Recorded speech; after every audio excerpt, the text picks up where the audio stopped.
जय श्री राम मित्रों एक ऐसी बात समझाने का प्रयास कर रहा हूं, शायद आप समझ जाएंगे। हमारा जीवन क्या है। हमारा जीवन एकदम झूठा है मित्रों। समझिएगा कैसे।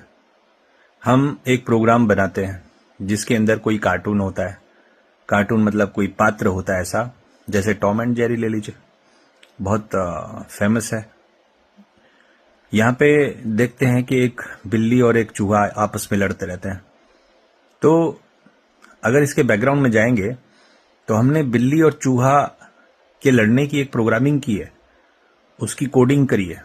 कोडिंग क्या होती है कि अगर कोई पात्र मेरे को किसी भी प्रोग्राम के अंदर किसी पर्टिकुलर काम करने के लिए लगाना है तो हम उसकी प्रोग्रामिंग वैसे ही करेंगे। अगर जंप कर रहा है चूहा तो उसकी कोडिंग जंप के हिसाब से हो जाएगी। अगर कोई बिल्ली चूहे को मार रही है तो वो चूहे को मारने के हिसाब से बिल्ली की प्रोग्रामिंग हो जाएगी। आपको वैसा ही दिखेगा, जहां पे रिजल्ट, जहां पे स्क्रीन होगा वैसे ही दिखेगा। बैकग्राउंड में उसकी कोडिंग हो जाती है। कोडिंग से आप समझ गए होंगे कि कोडिंग क्या होती है। वो चीजें लिख देना जो हम चाहते हैं, नहीं तो वो प्रोग्राम के माध्यम से स्क्रिप्ट होते हैं, प्रोग्राम होते हैं। ऐसे ही हमारे जीवन की स्क्रिप्ट है मित्रों। हमारे जीवन के प्रोग्राम को किसने लिखा वो आप सब जानते हैं, लेकिन इसके अंदर ये समझना है कि दो चीजें हैं।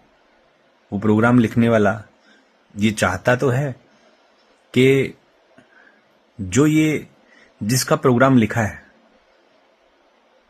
आते हैं बात पे, कि जो प्रोग्राम लिखने वाला ईश्वर है वो चाहता तो है कि जो ये प्रोग्राम का पात्र है, जो मनुष्य, ये उसके पास तो जाए, उसको समझे तो सही। लेकिन माया का प्रभाव भी उसने डाल दिया कि मुझे कर्म करना पड़े, मुझे तपस्या करनी पड़े, मुझे साधना करनी पड़े। मित्रों, हमें समझना पड़ेगा इस प्रोग्राम को, इस झूठ की जिंदगी को, और हमें ईश्वर के लिए समर्पित रहना पड़ेगा। जय श्री राम।